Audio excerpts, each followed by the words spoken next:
Halo, mau review buku? Kelar baca buku. Kelihatan nggak? Essentialism by Greg McKeown. The Disciplined Pursuit of Less. Itu judulnya. Seperti biasa aku bakal overview. Buku ini cerita tentang apa, overviewnya, terus habis itu apa yang aku suka, apa yang aku kurang suka atau mau aku challenge, dan 3 key takeaways yang aku dapatkan dari buku ini. Oke, kita langsung ya. Essentialism itu bukunya tentang apa sih gitu. Essentialism intinya adalah yang dia tulis di sini adalah untuk penting banget dalam hidup tahu apa sih prioritas gitu ya, apa sih yang paling esensial dalam hidup kamu, karena kalau kamu tidak mengetahuinya maka atau tidak memprioritaskannya, maka orang lain yang akan setting up what's your priority gitu. Jadi if you don't prioritize your life, someone else will gitu, kata si Greg McKeown.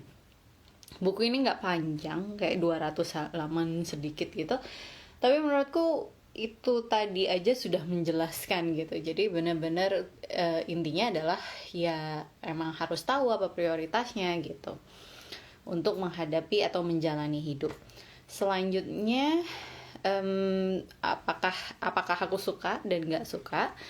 Yang aku suka, ya aku setuju sama argumen utamanya bahwa memang kita perlu tahu gitu apa sih sebenarnya yang paling esensial menurut kita masing-masing gitu ya, menurut diri masing-masing.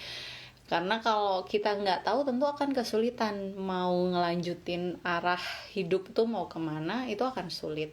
Kalau tidak ada clarity, tidak ada kejelasan, itu pasti akan sulit. Ketika kemudian dihadapkan pada banyak pilihan, itu juga akan sulit menentukan ketika nggak punya kejelasan sebenarnya apa yang paling penting buat kita.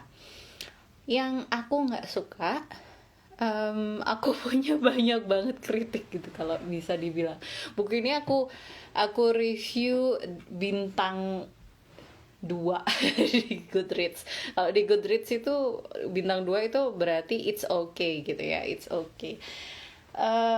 Aku setuju gitu, jadi kayak aku setuju sama gagasan utamanya, tapi bagaimana ia breaking down terus kemudian memberikan contoh-contoh itu kayak nggak masuk gitu di aku. Jadi menurutku bahkan di Goodreads aku tulis bahwa seharusnya buku ini tuh perlu dikasih caveat atau dikasih peringatan, buku ini untuk upper class, nggak untuk semua orang.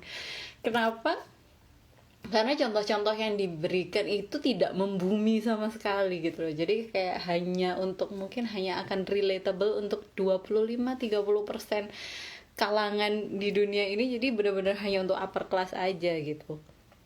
Jadi mungkin teman-teman ya kan pasti masih ada pelajarannya sih. Iya, emang benar ada pelajarannya. Tapi bayangkan gini teman-teman, kalau kalian punya hobi ya, misalnya kayak suamiku suka bikin terang bulan gitu kan, martabak manis. Bayangkan kalau kamu mencari buku, terus menemukan buku, oh aku pengen bikin martabak manis, terus buku itu menuliskan kamu pasti bakal bisa bikin martabak manis kalau baca buku ini, pasti berhasil kalau pakai cara ini. Udah gitu doang di awalnya. Akhirnya kamu beli buku itu, kamu baca, kemudian ternyata di dalamnya kamu harus pakai butter Wisman yang mahal, kamu harus pakai coklat Valrhona yang luar biasa mahal. Menurutku itu tidak relevan gitu. Kalau gitu mending ditulis dari awal bahwa kalau pengen bikin martabak manis yang luxurious pakai buku ini kayak gitu. Nah itu sama aku dapatkan di Essentialism. Jadi contoh-contohnya itu nggak membumi dan kurang bisa diaplikasikan gitu ya untuk kelas pekerja seperti aku gitu. Jadi itu yang aku merasa kayak buku ini gimana sih, kayak terasa naif sekali dan juga hanya mengambil contoh-contoh yang sesuai dengan hidupnya si penulis gitu, dan itu upper class gitu, bener-bener white kulit putih, laki-laki berpendidikan atas gitu yang Stanford terus kayak nggak pernah napak bumi gitu, jadi kayak ya udahlah gitu, jadi nggak cocok sama contoh-contohnya gitu. Itu yang aku nggak suka dan aku pengen challenge dari buku ini. Terus tapi apakah tidak bisa belajar? Bisa dong gitu, tetap masih dapat beberapa key takeaways. Yang pertama, ini kayaknya yang paling banyak dikutip dari buku ini. Jadi kalimatnya adalah, if you don't prioritize your life, someone else will gitu.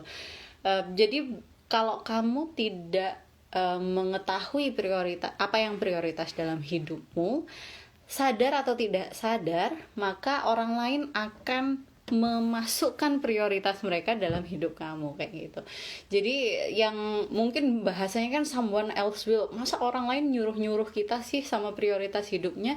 Seringkali emang kejadiannya kayak gitu, meskipun kadang kita nggak kerasa gitu. Tapi ketika kamu sudah tahu apa yang betul-betul prioritas, apa yang esensial, maka akan dengan mudah mengeliminasi yang tidak sesuai atau yang nggak sejalan gitu ya sama prioritas kamu sendiri. Itu key takeaways yang pertama. Yang kedua, aku senang dan aku setuju di buku ini disebutkan ketika sudah tahu prioritasnya, maka penting untuk membangun sistem. Membangun sistem itu maksudnya gini, kalau misalnya gimana ya, sistem untuk mengeliminasi, misalnya ada kesempatan, ada misalnya kamu dapat tawaran pekerjaan tapi ternyata tidak sesuai. Kalau dapat kerja ini untuk keluarga bisa berkurang banyak banget gitu waktunya, padahal keluarga adalah prioritas. Nah itu kan dengan mudah, berarti udah ada sistemnya gitu, udah kita tahu kalau prioritas ya itu big no, pasti aku nggak mau mengorbankan keluargaku gitu, waktuku dengan keluarga, maka otomatis oke deh, nggak usah untuk kesempatan yang kali ini. Nah itu kan sistem, jadi kayak udah mengetahui mana yang iya, mana yang enggak, mana yang mungkin iya dan mana yang mungkin enggak kayak gitu. Nah itu disebutkan di Essentialism, ada kayak caranya, simple sih sebenarnya, kayak kesempatannya semua di list aja, terus di kotak-kotakkan. Tapi itu setelah kita tahu apa yang esensial ya dalam hidup kita. Kalau masih belum tahu pun ya bakal susah juga, karena nggak bakal bisa mengkotak-kotakan itu tadi. Terus itu key takeaways kedua. Yang terakhir yang menurutku aku suka dan aku dapat pelajaran adalah dia menyebut trade off. Jadi trade off itu mungkin kita sering sebutnya sebagai resiko gitu. Misalnya kayak gini, kalau aku mau belajar keluar kota gitu, maksudnya kuliah di luar kota, maka aku nggak mungkin untuk menemani ibuku di kampung halaman, misalnya kayak gitu.